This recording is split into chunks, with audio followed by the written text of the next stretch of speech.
Video बघत असलेल्या प्रत्येकाला महाप्रपंचतर्फे तेजस तुंगारचा सप्रेम जय श्रीराम। मूळ मुद्द्याला मूळ विषयाला सुरुवात करण्या अगोदर एक आनंदाची बातमी तुमच्यापर्यंत पोहोचवायची आहे। प्रपंच परिवारातर्फे आपल्या परिवारातील विद्यार्थ्यांसाठी शिष्यवृत्ती योजना आपण जाहीर करत आहोत। योजना नेमकी काय आहे, कोणाला याचा लाभ होणार आहे हे जाणून घ्यायचं असेल तर 8855099843 या व्हॉट्सअप क्रमांकावर आम्हाला संपर्क करा। आम्ही तुम्हाला सविस्तर माहिती देऊ। जिसका साथ उसका विकास या तत्वानुसार आपण काम करतोय। जे प्रपंच परिवाराचे सध्या सदस्य बनलेले आहेत, जे नवीन बनणार आहे त्यांच्यासाठीच या योजना आहे, इतरांसाठी नाही। तेव्हा जास्तीत जास्त प्रमाणामध्ये संपर्क करून सदस्यत्व घेऊन टाका। चला आता मूळ मुद्द्याकडे वळूया। मात्र यावर भाष्य करण्या अगोदर एक महत्त्वाचा व्हिडिओ आहे, तो बघून घ्या। आपला हा गोपीचंद पडळकर साहेब यांचा व्हिडिओ आहे। 2 व्हिडिओ आहे ऍक्च्युअली, दोन्ही व्हिडिओ बॅक टू बॅक बघून घ्या, म्हणजे यावर सविस्तर बोलता येईल आपल्याला। पवारांची बिना पाण्याने तासणं हाच एककलवी कार्यक्रम गोपीचंद पडळकर यांचा आहे। आणि पडळकर जेव्हा नेमकं अचूक बोलून जातात तेव्हा एकच छंद गोपीचंद असं म्हणावं असतं का ते हे व्हिडिओ। 1100 मतं म्हणजे काय हो, एका गल्लीत तेवढी मतं असतात। मागं माड्यामध्ये शरद पवार खासदार झाले होते 2009 ला, तेव्हा सुद्धा माड्यातल्या लोकांना त्यांनी असं स्वप्न दाखवलं होतं की हा पंतप्रधान पदाचा कॅन्डिडेट आहे, उमेदवार आहे आणि माड्याचा पूर्ण कायापालट होणार, रस्ते होणार, गटारे होणार, विमानतळ होणार, MIDC होणार, अशी स्वप्न दाखवायला हे पवार नंबर 1 चे आहेत। तसं स्वप्न यांनी कर्जत जामखेडच्या लोकांना दाखवलं। मोठा कोंबडा दाखवायचा कमरे एवढा, तिकडे लोक येऊन जेवायची, त्यांना पोल्ट्री दाखवायची, चिकन खायला घालायचे। हे बोगस लोक आहेत, त्यांना एका टर्म मध्ये 1000 लोकांनी आणलेला आहे। आता तो निकाल हा पडल्यातच जमा आहे हो। आज तो नैतिक पराभव आहे रोहित पवारांचा। हा एकदम वरच्या रेस मध्ये चालला होता, म्हणजे सल्ले सगळे आंतरराष्ट्रीय लेवलला देतो। तुम्ही ट्विटरवर बघताय त्यांचं फार ओबामाला काय करायचं असलं तर सल्ला ह्याचा असतो, पुतीननं काय करायचं सल्ला रोहित पवारचा असतो। ह्याला मतदारसंघातलं कळलं झालंय। आज माझ्यावर टीका करायचा, हा मागच्या दारानं आलाय, त्याला देवेंद्र फडणवीसांनी बोलायला ठेवलंय। अरे मी आता 40,000 मतांनी आलो, तू 1000 मतांनी आला, तुझी लायकी काय राहिली सांग। मी पण मतदारसंघ बदलून आलो, तिथल्या लोकांनी मला स्वीकारलं। आता रोहित पवारांच्याकडे दुसरं काम शिल्लक नाही, त्याला फक्त आता EVM मशीन आज लपायला यांना जागा आहे। महाविकास आघाडीला लोकांनी पार यांचा जातीवादाचा खेळ चिचून खेळच्या भांडगुळ आणू तुम्ही मला सांगण्याची अजिबात आवश्यकता नाही। बिरोबा माझा देव आहे। तुम्ही चोमड्यानं कधी बिरोबाच्या पाया पडलाय का? बिरोबाचं मंदिर तुम्हाला माहित आहे का? जातीवाद करण्याशिवाय समाजामध्ये तेढ निर्माण करण्याशिवाय तुमच्या संघटनेचा अजेंडा काय आहे? एक 5 मिनिटं तुम्ही अजेंडा सांगा महाराष्ट्राच्या समोर। संभाजी ब्रिगेडचा अमुक अजेंडा आहे, जातीत भांडणं लावणं, जातीमध्ये तेढ निर्माण करणं, समाजमध्ये वातावरण खराब करणं, याच्या पलीकडे तुमचा अजेंडा काय आहे? ज्या संभाजी महाराजांच्या नावानं तुम्ही संघटना चालवता, लाजा वाटायला पाहिजे तुम्हाला की औरंगजेबाच्या कबरीच्या बाबतीमध्ये आमचा काही आक्षेप नाही अशी तुम्ही स्टेटमेंट करता। तुम्ही मला सल्ले देऊ नका, मी आणि बिरोबा आम्ही दोघं बघून घेऊ, तुम्ही चोमडेपणा करायची अजिबात आवश्यकता नाही। आणि तुम्हाला मी पुरून उरलोय बघा, आपलं देश हे राज्य असेल, लोकशाही आहे, कायद्यावरती चालणारा आपली सरकार आहे। सुप्रीम कोर्ट असेल, हायकोर्ट असेल, याचे काही निर्णय येतात ते आपल्यासाठी बंधनकारक असतात। आणि म्हणून केंद्र सरकारनं काय भूमिका मांडली हे मला माहित नाही, पण तुम्ही जे सांगताय तर बरोबर आहे। सुप्रीम कोर्टाचा काय निर्णय येईल त्याच्यावरती केंद्र सरकार पुढे जाईल। तर केंद्र सरकार बिलाच्या बाबतीमध्ये जी मागे भूमिका घेतली त्या भूमिकेवरती ठाम राहिलेला आहे। फक्त सुरेश चव्हाणांवरती मित्र पक्ष ते असं म्हणताय पुढे ते असं पण बोलले की बाबा राजकीय पार्श्वभूमी दरोडेखोराची यांची आहे, त्यामुळे त्यांना अजित पवारांना कार्यक्रमाला बोलवण्याची हिंमत झाली नाही असं त्यांनी बघा। दरोडेखोर हे म्हणतायत का नाही, मला ह्या विषयावरती मी कधी बोलत नाही, परंतु हे राष्ट्रवादीचंच काम आहे। माझ्यावरती जे मंगळसूत्र चोरीचा आरोप घातला तेव्हा त्यांचा तिथं अपक्ष आमदार 2009 साली जो 17 उमेदवारांनी इच्छुक पाठिंबा दिला होता आणि तेव्हा मी विधानसभेची निवडणूक लढवली। मला 19,000 मतं पडली आणि हा गडी 2-2.5 हजार मतांनी पडला। तेव्हा स्वर्गीय RR पाटील मेलेल्या माणसावरती बोलायचं नसतं, परंतु ते सातत्यानं या विषयावरती बोलतायत। तर ते तेव्हा गृहमंत्री होते आणि ते त्यांचे एकदम मानसबंधू होते। जिथं आमच्या आतपाडीत जरा काय दगड जरी पडला तरी लगेच त्याची केस व्हायची। आता एका लग्नामध्ये मी त्या लग्नपत्रिकेतला प्रमुख पाहुणा होतो, लग्नपत्रिकेमध्ये माझं प्रमुख पाहुणे म्हणून नाव होतं आणि त्या लग्नामध्ये भांडणं झाली। जेव्हा भांडणं झाली तेव्हा मी स्वतः तिथं उपस्थित नव्हतो, मी 1 तास लेट तिथं आलो होतो, तरी सुद्धा माझ्यावरती केस घातली। हे राष्ट्रवादीचंच पाप आहे। आणि तेव्हा या बिंडोक लोकांना माहित नाही, मी 22व्या वर्षी सफारी गाडीतनं फिरतोय, तेव्हा तुमच्या छड्या सुद्धा तुम्हाला नीट घालायला नव्हत्या। हे माझी पार्श्वभूमी लोकांना विचारून घ्या. आणि धनगराचा पोरगा आहे असल्या चोऱ्या माऱ्या करायची आमची अवलाद नाही रे. परंतु आता तुमचा जेव्हा मी प्रस्थापित व्यवस्थेच्या विरोधामध्ये बोलतो तेव्हा प्रस्थापितांच्याकडे दुसरा काही पर्याय नसतो. एक तर पोलीस, दुसरा तहसीलदार, तिसरा तलाठी, चौथा ग्रामसेवक, मग एसपी, कलेक्टर. प्रशासनाशिवाय हे जगू शकत नाहीत. आणि म्हणून त्यांनी ते माझ्यावरती केस टाकली. आणि त्यामुळे असली कोणी लोक माझ्या विरोधात बोलत असतील, मी या विषयावरती बोलतोय. कार्यक्रमाला कुणाला बोलावणं कुणाला नको आमचा विषय ना. तुम्ही कशाला एवढंच नको तर कुठल्या गाडीत बसू, हा आमचा आम्ही तुम्हाला कुणाला बोलतो, तुमचे सगळे कार्यक्रम होतात, हा विषय आमचा आहे, समाजाचा विषय आहे. समाज ठरवत कुणाला बोलवायचं, समाजाला वाटलं तुम्हाला बोलवायचं तर तुम्हाला बोलवतील. रोहित पवार हा 1100 मतांनी निवडून आलेला आहे. त्याने जगाला अक्कल पाजळू नये. रोहित पवार हा आंतरराष्ट्रीय सल्ले देत बसतोय सध्या. हा जो बायडनला सुद्धा सल्ला देऊ शकतो, बराक ओबामाला देऊ शकतो, हा पुतीन यांना सुद्धा सल्ला देऊ शकतो. मात्र स्वतः हा कुठलीही गोष्ट अंमलात आणत नाही. गोपीचंद पडळकर साहेब यांच्यावर पवारांचे समर्थक, पवारांचे चाटुकार हे नेहमीच पातळी सोडून टीका करत असतात. मात्र गोपीचंद पडळकर जे मुद्दे उपस्थित करतात त्या मुद्द्यांवर बोलायला हे कुणीच तयार नसतात. तर कधी बोलूच शकत नाही. त्याचं कारण असं आहे ना, पडळकर खुट्टाच तसा ठोकून ठेवतात. आता पडळकर यांच्यावर एक आरोप ह्या IT सेलने केला रोहित पवारांच्या जोरदारपणे. काय तर हातात बेड्या घातलेला पडळकर यांचा एक फोटो आहे आणि त्याला कॅप्शन देण्यात आलं, मंगळसूत्र चोर पकडला.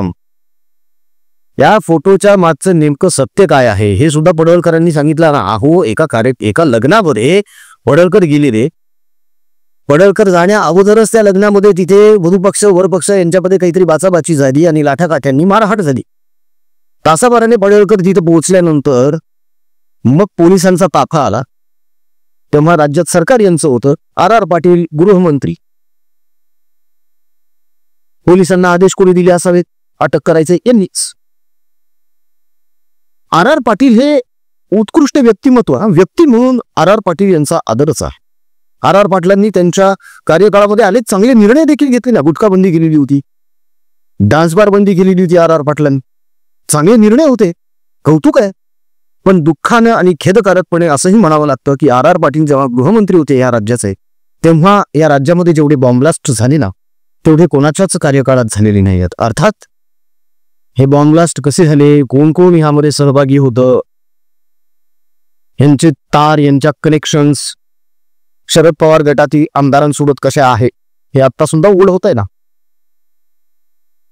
तो भंगारवाला ज्याने 26/11च्या हल्ल्यामधले किंवा मुंबई बॉम्बस्फोट मधले जे आरोपी आहेत त्यांच्यासोबत जमिनीचे व्यवहार केले, तो मुंबईचा तोच भंगारवाला, भंगाराचा व्यवसाय करणारा. त्याचं नाव कोण तोंडावर येत नाही, तो इतका विस्मृतीत गेलाय आता. मात्र त्याचे काळे कारनामे आहेत. आणि हे असले उद्योग, असले धंदे पवारांच्या अनेक नेत्यांनी केलेले आहेत. आता अर्थात महाराष्ट्रामध्ये जे काही बॉम्बस्फोट यांच्या कार्यकाळात घडले आबांच्या, त्यात आबांचा दोष काहीच नाही. ठीक आहे, आबांच्या सांगण्यावरून बॉम्बस्फोट घडलेले नाही आहेत. मात्र गृहमंत्रालय तुमच्या हातात असताना या घटना घडलेल्या आहेत. 2014 पासून आता 26 पर्यंत देवेंद्र फडणवीस हे 14 ते 19 मुख्यमंत्री होते. बॉम्बस्फोट नो. आता सुद्धा एकनाथ शिंदे हे मुख्यमंत्री होते 2.5 वर्ष. गृहमंत्रालय हे देवाभाऊंकडे होतं. बॉम्बस्फोट नाही घडले. आता सुद्धा गृहमंत्रालय देवाभाऊंकडे आहे आणि मुख्यमंत्री ते स्वतःच आहे. घडतंय काही असं नाही. आता नागपूरला जी दंगल घडली ती सुनियोजित, पूर्वनियोजित दंगल आहे. अहो, नाशिकची दंगल तर या मवियाच्या नेत्यांनीच घडवली आहे, तर ढळढळीतपणे समोर आलेलं आहे ना. आणि इतकं सगळं समोर आलेलं असताना सुद्धा यावर भाष्य न करता रोहित पवारांसारखा एक नेता पडळकरांवर टीका करत बसतो. आता या दंगलींचा सगळा आढावा घेत, यांचा उल्लेख करत जर पडळकरांनी पुन्हा एकदा पवारांवर ताशेरे ओढले तर काय बोलणार आहात तुम्ही पडळकरांना? पडळकर यांनी वस्तुस्थिती समाजासमोर ठेवलेली आहे.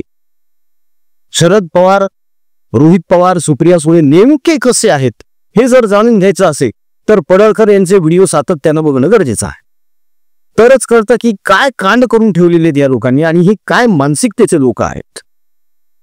एका व्यक्तीला बदनाम करण्यासाठी त्याला अटक करायची, त्याला अटक केल्यानंतर ते फोटो विचित्र पद्धतीने व्हायरल करायचे, हे रोहित पवारच करू शकतो. असंच यांनी अनेकांचं आयुष्य उद्ध्वस्त केलेलं आहे. अनेक उदाहरणं आहेत अशी. रोहित पवार फार स्वतःला स्मार्ट आणि हुशार समजतो. लवासावर 2 शब्द बोलून दाखव बरं म्हणा. मावळमध्ये जो गोळीबार झालेला होता शेतकऱ्यांवर, त्यावर 2 शब्द बोलून दाखव म्हणा. स्वतःच्याच बारामती ॲग्रो या कंपनीमध्ये जो घोटाळा झालेला त्यावर बोल म्हणावं जरा. 25,000 कोटी रुपयांचा शिखर बँकेचा जो घोटाळा आहे, ज्यामध्ये त्याचं नाव अडकलेलं आहे, त्याच्यावर बोल बरं म्हणावं जरा 2 शब्द. तेव्हा म्हणणार नाही नाही ही सुडबुद्धीने केलेली कारवाई, सुडबुद्धीने तुम्ही पैसा खाता. कारवाई सुडबुद्धीने कधीच होत नाही. धूर उगीच निघतो का? आग लागली म्हणूनच तर निघणार ना धूर. आणि आता हे तुमचे भ्रष्टाचाराचे धुराचे लोण जे आहे ते सर्वसामान्यांच्या सुद्धा लक्षात यायला लागलेले आहेत, नजरेसमोर यायला लागले, डोळ्यांना दिसायला लागलेले आहेत आणि म्हणूनच लोक त्यावर उघडपणे भाष्य करत आहेत. तेव्हा रोहित पवार यांनी फक्त टीका करत बसण्यापेक्षा जरा 4 चांगल्या गोष्टी सुद्धा समाजासाठी कराव्यात. लोकप्रतिनिधी आहात तुम्ही, तर लोकप्रतिनिधींसारखेच वागा. ह्यांनी काय केलंय रोहित पवारनं? कर्जत जामखेडमध्ये काही तरुण मुलं बसवलेत IT मध्ये. त्यांचं काम काय आहे? आमच्या सारख्यांना टार्गेट करायचं, आमच्या व्हिडिओजला रिपोर्ट करायचे, पडळकर सारख्यांची बदनामी करायची, देवाभाऊंची बदनामी करायची, सोशल मीडियावर अभद्र पोस्ट लिहायच्या, लोकांच्या व्हिडिओजवर जाऊन घाण कमेंट्स करायच्या. यासाठी 100-125 पोरं बसवले रोहित पवारनं. पण त्या मूर्ख पोरांना हे कळत नाहीये, आज रोहित पवार तुम्हाला देत असेल 5-10 हजार रुपये पगार, उद्या जेव्हा याची आमदारकीच आहे तेव्हा तुमच्या भविष्याचं काय पुढे 5 वर्षानंतर? असेच कीबोर्ड वाजवत हिंडणार आहात का गल्ली बोळातून? तुमच्या विरोधकांवर टीका टिप्पणी करून येतो, द्या आम्हाला 5-10 हजार रुपये पगार. करिअर बघा ना स्वतःच जरा आधी. आता अनेक जण म्हणतील की तुम्ही कशाला येता सोशल मीडियावर? कामधंदे करून येतो.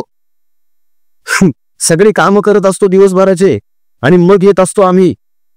फक्त हेच जर करायचं असतं तर दिवस रात्र आम्ही हेच केलं असतं.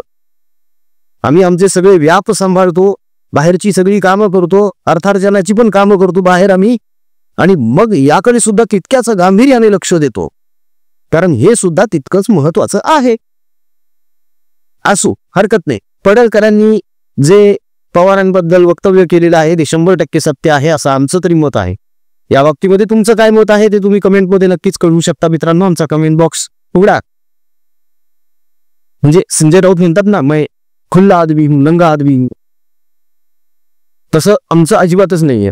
उघडा आहे याचा अर्थ असा आहे की आम्ही तो शटडाऊन केलेला नाहीये इतर विश्लेषकांसारखा, तो चालूच असतो. त्यामुळे तुम्ही तुमचं मत बिनधास्तपणे मांडू शकता. प्रपंच परिवाराच्या विद्यार्थ्यांसाठीच्या शिष्यवृत्तीची योजना ही लवकरच आपण जाहीर करतोय. सांगणार आहोत उघडपणे की नेमकं काय करतोय आपण. जाणून घ्यायचं असेल तर 8855099843 या परिवाराच्या व्हॉट्सअप क्रमांकावर आम्हाला संपर्क करा. जास्तीत जास्त प्रमाणामध्ये परिवारामध्ये सामील व्हा आणि योजनांचा लाभ घ्या ही विनंती आहे. परिवाराला बळकट करा, परिवार वाढवा. आपणच एकमेकांच्या कामाला येणार आहोत, हे नेते लोक येणार नाहीये. महाप्रपंच या युट्यूब चॅनलची केवळ 89 रुपयांपासून सुरू असलेली मेंबरशिप आवर्जून घ्या. सबस्क्राईबचं बटन दाबा, त्याच्यानंतर त्याच्या बाजूला असलेलं जॉईन नावाचं बटन दाबा आणि दिलेले इन्स्ट्रक्शन्स फॉलो करत मेंबरशिप घ्या, जेणेकरून आपल्या या सगळ्या योजनांना तुमचा हातभार लागेल आणि परिवार वाढवण्याला, परिवाराच्या योजनांना बळकटी मिळेल. आजचा व्हिडिओ कसा वाटला हे कमेंटमधून कळवायला अजिबात विसरू नका. आमचा कमेंट बॉक्स तुमच्या प्रतिक्रियांसाठी आतुरतेने वाट बघत असतो, तेव्हा पटापट कमेंट्स करायला सुरुवात करा. राजकीय बातम्या, राजकीय घडामोडी, राजकीय अपडेट्स रंगतदार पद्धतीने जाणून घेण्यासाठी बघत रहा महाप्रपंच. पुन्हा भेटूया पुढच्या व्हिडिओमध्ये. जय हिंद, जय महाराष्ट्र, वंदे मातरम, जय शिवराय, जय शंभूराजे, जय भवानी, जय जगदंबा, भारत माता की जय. जय श्रीराम. हिंदू धर्म, शास्त्र, संस्कार, संस्कृती आणि नीती जपण्यासाठी, पुढील पिढीला देण्यासाठी धर्माचा प्रसार आणि प्रचार करणारा मंच हिंदू प्रपंच.